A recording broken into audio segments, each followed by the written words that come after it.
Hey everybody, how we doing? This is Barry. This Sith Lord is a metalhead.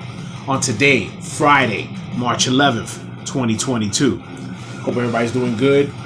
Scar's doing good. We're good. Alright? Alright guys. We've had a nice surprise for the week.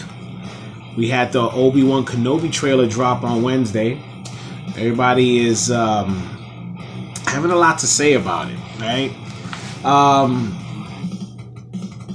Well, here's my thoughts on the trailer. Okay, it was good. It's a good trailer. You know, I'm excited to see how everything's gonna go about with the storyline. How things are supposed to be picking up. You know, it's supposed to be. I think they said, 10 years after Revenge of the Sith. I think people are making a big thing about the Inquisitors. Okay, all right. Me personally, I think I would say, hey, yeah, I would like them to look like they do in the cartoons, or at least somewhat like it. I mean, the Grand Inquisitor does look a little bit off, and I think I noticed that was the first thing I noticed when I saw him.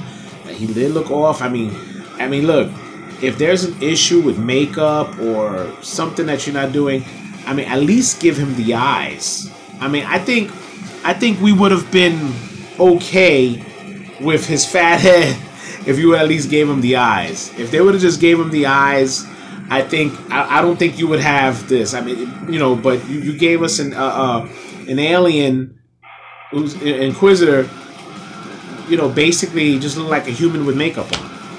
All right, I think they should have gave him the yellow eyes at least. Look, I don't know what's going on with Disney, and I mean, it's amazing that they put out these fan edits and that end up looking 10 times better than what somebody from Disney did, or from Lucasfilm. It's really a shame. It really is, because the Grand Inquisitor, that's just one of the big villains we have now, and to see him in live action, you're just like, oh, I mean, sort of to what happened with Cad Bane. I mean, people were criticizing Cad Bane. I mean, I saw some of the little flaws, but honestly, Cad Bane was pretty good. They were like, oh, he was too light, or his face was too, whatever. I mean, look, at the end of the day, this is the way I'm going to look at it.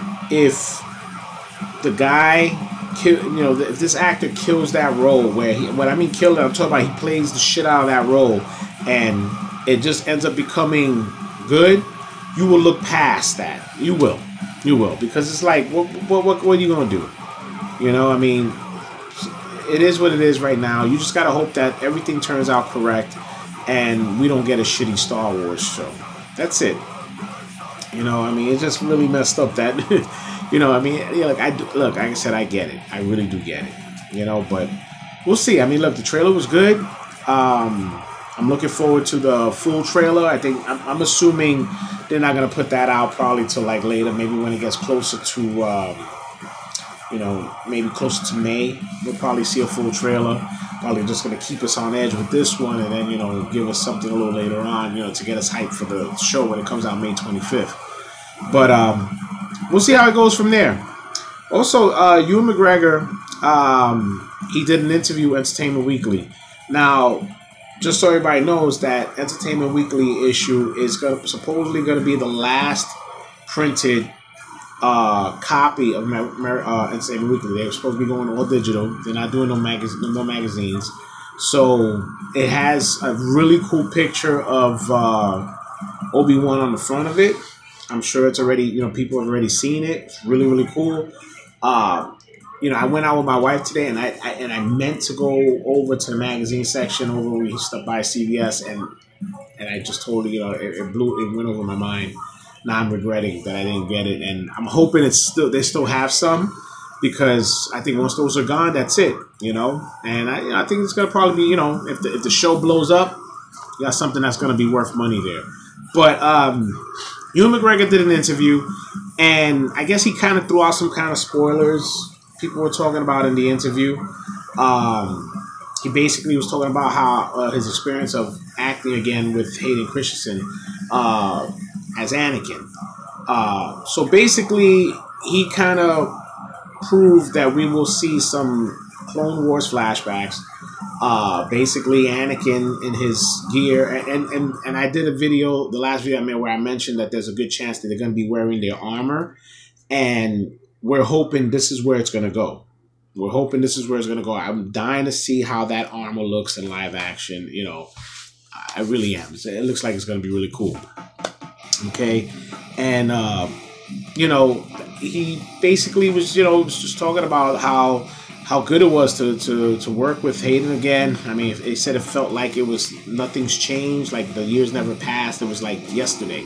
So, you know, it's cool. You know, I'm really looking forward to seeing that dynamic on screen again.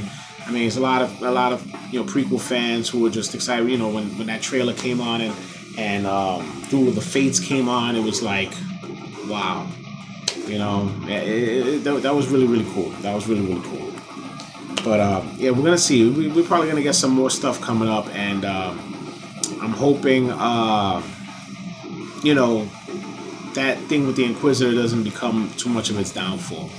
You know, but on to other things. Okay, just recently, I went to go visit my local comic shop. You know, the Spider's Web over in Yonkers, New York, 887 Yonkers Avenue, and Paul had a signing going on. These really cool guys. These guys have have their own comic book line. It's called Fugitive Poems. All right. The name. This is it's called A Fugitive Anthology: Containment Breach. The Quarantine Chronicles. I have Volume 1 and Volume 2. I had them autograph it. This is the cover. All right. Really, really cool. And you know, these guys are so cool. You know, you got the founders, Christian D'Amato and James Linnaeus. I'm hoping I'm not butchering your last name, James. Forgive me, okay? Really cool dudes. You know, they autographed that one there for me, which was really, really nice. This is the first volume. And they got the second one here, too. All right, this is Containment Breach, Myth Reborn. All right, there's a second one. There's a nice thick one here. And they were able to autograph that one there for me, which was really cool. And it turns out these two guys are actually metalheads like me, which was fucking awesome. You know, it was just fun to go and talk about comic books and Star Wars and other things, and then just to sit there and talk about metal. I thought it was really, really cool. But these guys are really cool. You know, the stories they have here is amazing. It's a great anthology series. It's all different types of stories. You know, I'm gonna do is I'm gonna go on, you know, in the description. I'll put their email and their information in case you want to get in contact with them if you're interested in buying any of these books. Okay, you know, just this. We got Volume 1, Volume 2. Okay, really cool stuff. I mean, if you're into horror and all, really, really cool stuff. It's not for kids. Okay, so I would give it a whirl. All right, and you know, to those guys again, man, I want to thank you. I'm gonna keep in contact with you guys, and maybe we could try to get something going together. All right, you know, great dudes, man, great dudes. All right, and to my small little haul of the week, I was able to pick up some books. Okay, got Crimson Reign #3. Got this badass cover of Black Chrysanthemum on it. Really, really cool stuff, man. My man, you know, he's already getting his popularity growing. And we have Han Solo and Chewbacca #1. Okay, heard stuff about it. I mean, you know, look, I'll give it a whirl. I mean, I don't know how much more Marvel could try to mess up anything, but you know, look, it is what it is. We'll see how it goes from there. Okay. All right, and I had to get it, even though I was like debating. I picked up Punisher #1. Right, this is supposed to be the one where they're basically replacing the logo, which I found strange that they actually kept the logo here for the cover. I thought maybe they would have did something else to it or whatever, but supposedly, you know, he goes off with the hand or whatever, and you know, I mean, I haven't read it yet, but as far as the concept, I mean, basically this whole logo was supposed to change, and that's what everybody had the uproar. But this is it. It's out. You know, I guess I'm gonna give it a whirl and see how it goes. All right. Then we have here from Ablaze #1, the Sumerian Hour of the Dragon. Now, I'm not sure if anybody's really familiar with these. These are basically Conan style stories, but with everything that is supposed to be with Conan. You know, so you know you got your blood, you got your everything. It's cool stuff. All right.